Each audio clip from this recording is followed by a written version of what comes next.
Hi everybody, are you guys getting the audio? I just started. I don't know whether the video is being uploaded or the live is streaming or not. I just wanted to make sure. Hey, are you guys receiving it? Hi. Nobody in the house yet. I really need to check.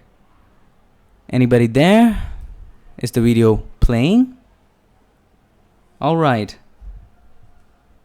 Guys, just let's say hi or something. I just need to see whether you guys are there or not. Somebody say hi. I cannot see a thing.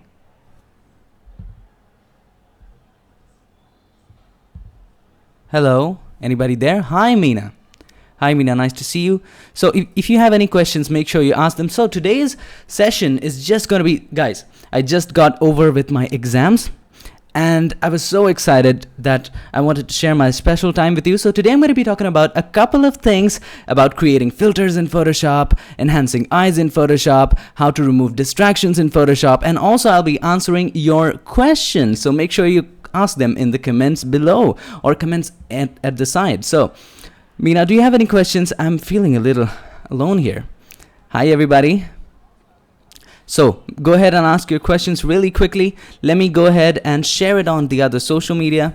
Hi, let me just do it really quickly. So this is a question answer session, and in this session I'll be answering your questions in Photoshop. As you can see on my left hand side, Photoshop is open, and I have a couple of images. This photo was sent by Andres Vargas, and literally thanks to him for letting me use these images in my tutorial. And I have another image sent by Eddie Oliver, so we'll be working on these two images today. Also, I have a couple of amazing magic tips and tricks with answering your questions. So let me see how many people are online right now. 14 people. Just guys, give me a like. And also, do you have any questions? Make sure you ask them down there. Hi, Muhammad Aziz. Hi.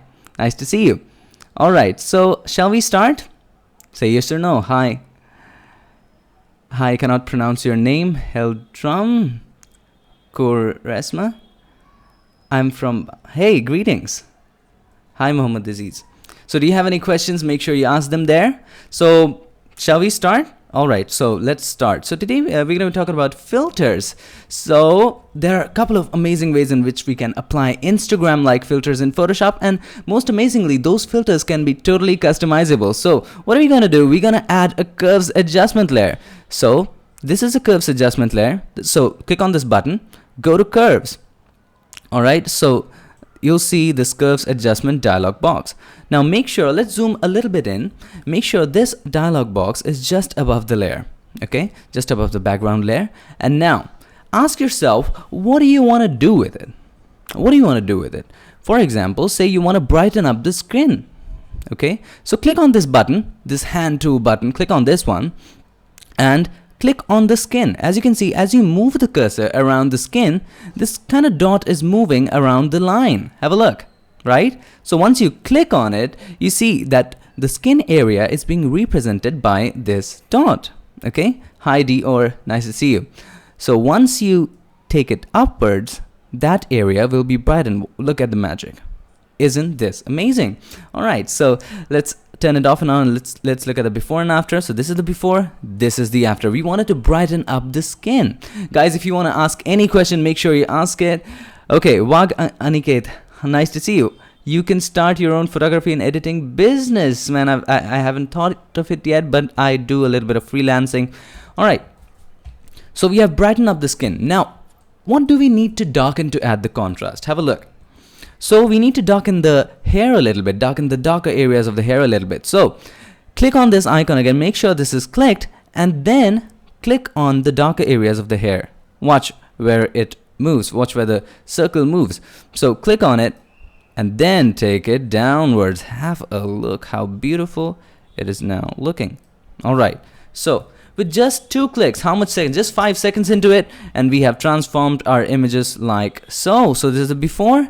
This is the after. Isn't this amazing? Now, if you want to add a little bit of blue to it, a little bit of Instagram effect to it. So first off, what we need to do, we need to fade it just a little bit. Now, I don't want you to mess more with this curves adjustment layer. add another curves adjustment layer. Guys, again, I'm reminding you, if you have any questions, make sure you ask them. This is a question answer session, so make sure you ask them there. Hello, you have fantastic tutorials. Thank you, Scott. Thanks a lot. That means a lot to me. Scott, do you have any questions? Ask them straight away. Bring it on. Today's your day. All right, so to add a little bit more fade effect, to add a little bit more Instagram-ish effect. So let's close it. Don't do anything to this layer. This is for basic correction. You better name it basic correction. All right, so name it basic. If you try to add fade to this, what's going to happen is that it's going to affect these layers too, these points too, so you don't want them to happen. Okay, so let's close it. Add another curves adjustment layer. Click on it, add another curves adjustment layer, and this time, to add a little bit fade effect, drag the point from the left upward. There you have the fade. Now take a point just beside that and drag it that way. Let's have a look at the before and after. So this is the before, this is the after. This way you have added a little bit more fade, just like you do in Instagram. Now here's the thing, you can brighten it a little bit also. There you go. Now it's looking really nice. Now how to add that blue thing? Now we can take it, we can try doing things. All right, how to add that blue thing there? So click on this channel and go to blue, and the shortcut for this is Alt 5. All right, Alt 5 is blue, Alt 4 is green, Alt 3 is red. All right, so if you're using a Mac, it's Command 3 4 5. So Command 5 is blue. Now do the same thing, take this from the left to above. There you have it. Do the same thing. Pick a point there. There you go. You added the blue. Let's look at the before, after. So let's group them both. There you go. Before, after. Now Meena Kamal asks, how about color grading? See, guys, there's a difference between color correction and color grading. See, color correction is neutralizing stuff. Color correction is making things as it was in actual life, removing the color cast, making it as real as possible. Color grading is styling it. There's a difference. You see, color grading is styling. The kind of filters that you add in Instagram is color grading. The kind of effects that you see in films is color grading. Suppose in a desert scene you see reds, a lot of yellows. That's color grading. All right, color correction is making it look real, while color grading is stylizing it. Hope that answers your question, Meena. All right, so there you go. So this we have done. Now a couple of more things we can do to it. Let's try adding one more curves adjustment layer, and this is going to be fun. Let's add one more curves adjustment layer, and this time how about adding a little more red? So play with things, and that's how you learn Photoshop. So let's zoom quite a bit and let's try increasing the reds a little bit in the shadows. All right, let's see how it looks. It looks nice, but it looks nice on the face, but around it, it doesn't look nice. Around it, blue was looking nice, so we can add a mask to it. All right, before we do that, let's play with this one, the basic one. Can we increase the contrast just a little bit? There you go. Now, how about adding a mask to it? Let's take the curves adjustment, not the curves, the gradient, excuse me, and let's add a little bit of gradient to it, to her face. Let's see how it looks. See, watch. This bluish thing is applied to everything around her face, and this reddish shadows is applied just to her face. We can give it a little bit more smoothness. There you go. So let's look at the before and after. Overall, before, after. So there you go. This is much more smoother and natural. There you go. Okay, so this was color grading. Guys, if you have any questions, make sure you ask them. Hi Glenn. Hi, from Michigan. Nice to see you. Never been to Michigan, but well, if I go there, I'll let you know. David Sunil Kumar. I love your teaching style. Excellent knowledge on the Photoshop. So thank you. Thank you. Don't call me sir. I'm your friend. All right. Hi, Shah Rukh Khan. I'm not Shah Rukh Khan. Come on. He's much more handsome than me. All right, guys. Ask questions. This is a question and answer session. All right, let's move on to the next image. So you guys are not asking questions, so I'm just gonna do what I'm supposed to do.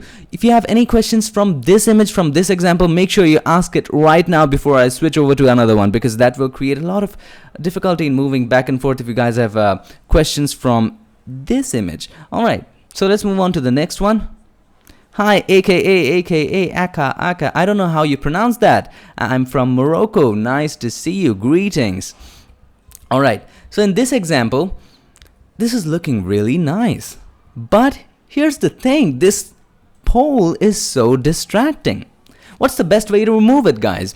Can you suggest me? Suggest me right in the comments below. What's the best way to remove this thing? I'm waiting. You guys are not answering anything. That's okay. I'll just do it. Okay, so there are 3 ways in which you can remove it. One of my preferred ways is using the spot healing brush tool. Now here's the thing, make sure you select this layer. All right, healing brush, Dior, you're right. All right, so but there are a couple of ways of doing it. There's not one way.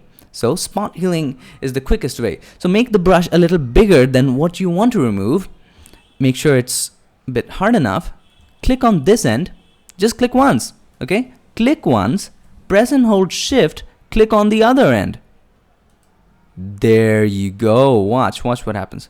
Magic. This is magic. Before, this is the after. Of course, you can correct it here. A little bit of things that you need to correct. All right, but that's okay. If I were to show you the first time, you wouldn't have realized this. You can always correct it, but it's not looking bad. Also, you can use the clone stamp tool. There you go, the clone stamp tool, to correct this thing. So let's zoom in quite a bit and let's make the edge a little more. We need to rotate the brush a little bit. So we would go to Windows, Brushes. I cannot find the brushes, guys. All right, there you go, Brushes, and there you have the options to rotate it quite a bit. Yeah, there you have it. The angle, the roundness. You can use these settings to rotate your brush. Okay, but it's looking fine as it is, isn't it? There you go. So just one click and you have removed the big thing. All right. AKAK says that please talk slow because I'm beginner in PS. I'm so sorry. I'll go a little slower. Okay. Okay, Guru Kumar asks, is it wise perform post-processing both in Lightroom and Photoshop, or should one be fine? That's what you are asking. Okay, Guru. Now here's the thing. 95% of the time, you'll get your work done in Lightroom. If you're a photographer, 95% of the time, you'll get it done in Lightroom. Photoshop, you only switch to Photoshop if you're a photographer.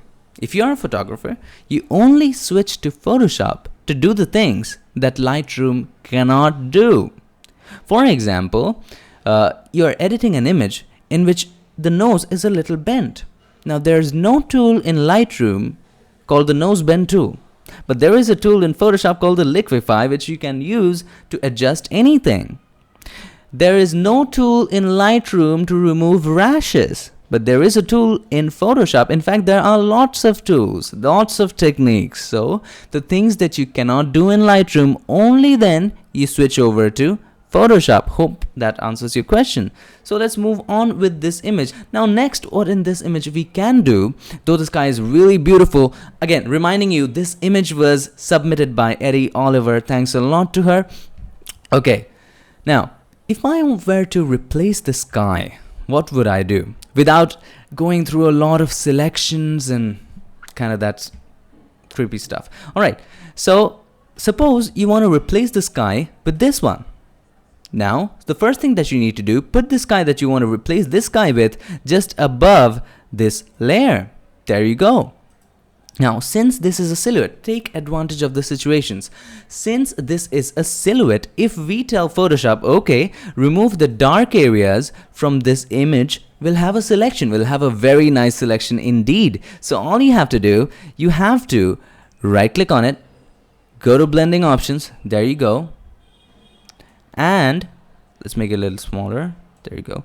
And drag the slider of the underlying layer. Okay, so we are taking the underlying layer, not the current layer. This is the current layer.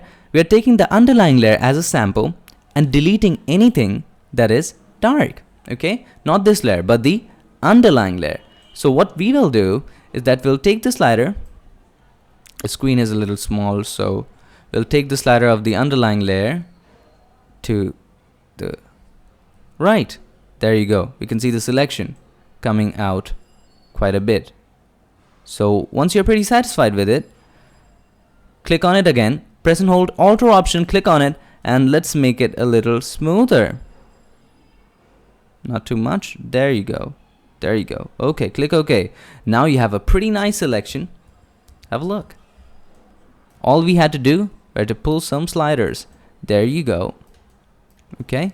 Now, there are a couple of things that we need to clear, but we'll get to that in a minute. Okay. Now, we need to match the sky. See, the color of the grass is totally different. Okay. The color of the background sky is totally different. We need to match the colors for it to match. Okay. To match that, let's have a look at this one. What are the sample colors? It's a little more yellowish, a little more pinkish. So, what we would do, we would add a curves adjustment layer. Okay. And we would make it a little more yellowish. We would move to blue. Alright, here's the thing, guys. The opposite of blue is yellow. Remember this, RGB is opposite to CMY. Red is opposite to cyan. G is opposite to M, CM called magenta. And B is opposite to yellow. B is opposite to Y. RGB, CMY. Just remember that. So if we decrease the blues, what will the background become? Yellow, right? So make sure your blue is selected, and then you begin decreasing it unless it matches. Now, as you begin to decrease the blues, you see that the background is also becoming green. So you move to green and decrease green also.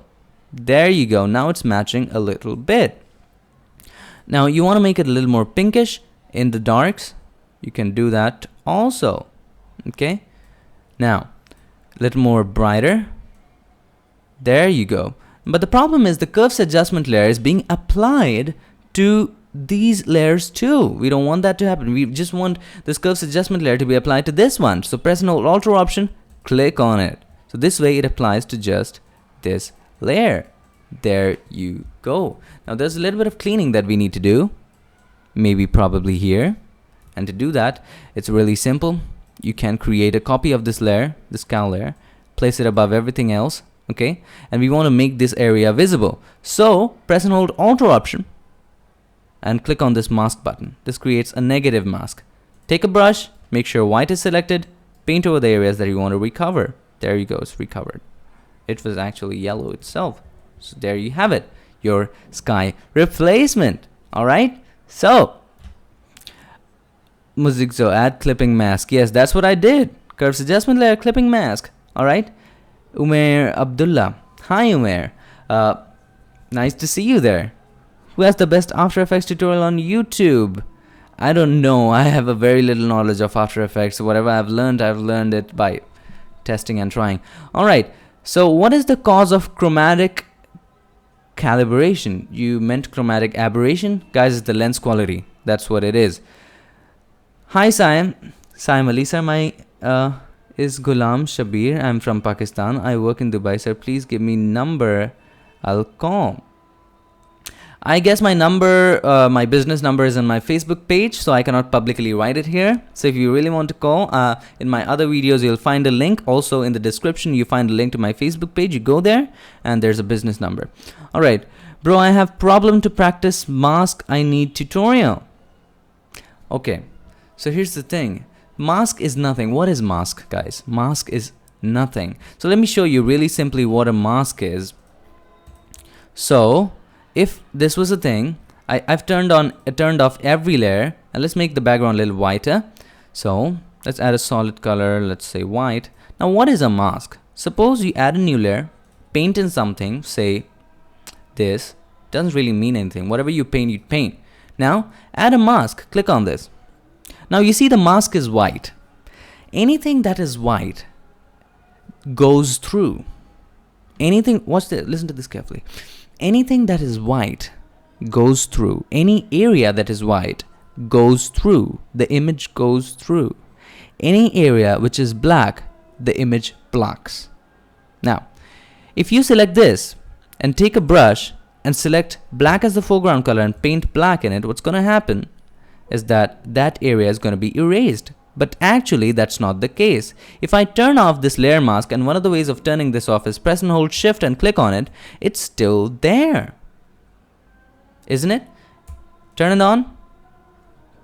You get the idea, right? Now, the greatest advantage of using layer mask is that you can get it back. Suppose you are making a selection of something, you're removing the extra areas, and accidentally you did something like this. What do? You select the white again and paint over that area again. That's what mask basically is. But if you still want more tutorials, of course you can search for them. There are a ton of them in YouTube. All right. Chromatic aberration. Yes, this chromatic aberration actually happens due to poor lens quality. If you invest in good lenses, some expensive lenses, the more money you give, the lesser the chromatic aberration will be. All right. How much can you earn a month doing Photoshop stuff? I don't earn doing Photoshop stuff. I don't do Photoshop for people. That's basically it is. I just create free tutorial for you guys. All right. Sir, where are you from? I'm from India, Mumbai. How to match skin? Hey, Meena, great question. But here's the thing. I already have a tutorial on it. You can check it out. You can go to my channel. There's a video called How to Match Skin Tones. So watch that video. All right, if that's what you meant. Excuse me. Sir, how to use smart objects, Simon? Okay, so let's answer that really quickly. So what are smart objects? So let's answer that. Okay, let's delete this. Let's take your question. All right. So let's turn off everything. We don't want replacement. Let's turn it off. All right. Now here's the thing, Simon. If I make it really small, okay, I made it small, hit enter. Now again, if I go Control T and make it big, hit enter, it loses the quality. You know why it loses the quality? Because I just went back. When you make it small, it's a raster image. When you make it small and you hit enter, the image adjusts its pixels accordingly. And when you make it big again, it cannot invent new pixels. So that's when smart objects come to rescue. If you had converted this into a smart object, right click on it and click convert to smart object. If you have converted this into smart object, no matter how many times you make it smaller, no matter how many times you make it bigger, the quality will remain the same. Now here's the thing, there are a couple more advantages of smart objects. For example, you apply any filter, you apply artistic brushes, you apply oil paints, any filter, everything is non-destructive. So for example, I go to filter, I apply blur, I apply Gaussian blur. So I apply a little bit of Gaussian blur, there you go, click OK. So as you can see, I applied the Gaussian blur and it applies as smart filters. Watch, I can turn it off and on. If you want to change the value, click on the Gaussian blur and you can change the value later. If it was not a smart object, this wouldn't have been possible. Hope that answers your question. All right. So is there any question from you guys? Nope. So I think I must end today's session. So this was just a test session testing few things in Photoshop. All right, is the audio right? Was the audio right? Was the video right? Just let me know right now really quickly. How was the audio on the video? I cannot see your comments. Anyway, I bid you goodbye and happy photoshopping. Till then, I'll see you guys in my next one. Till then, stay tuned and make sure that you keep creating.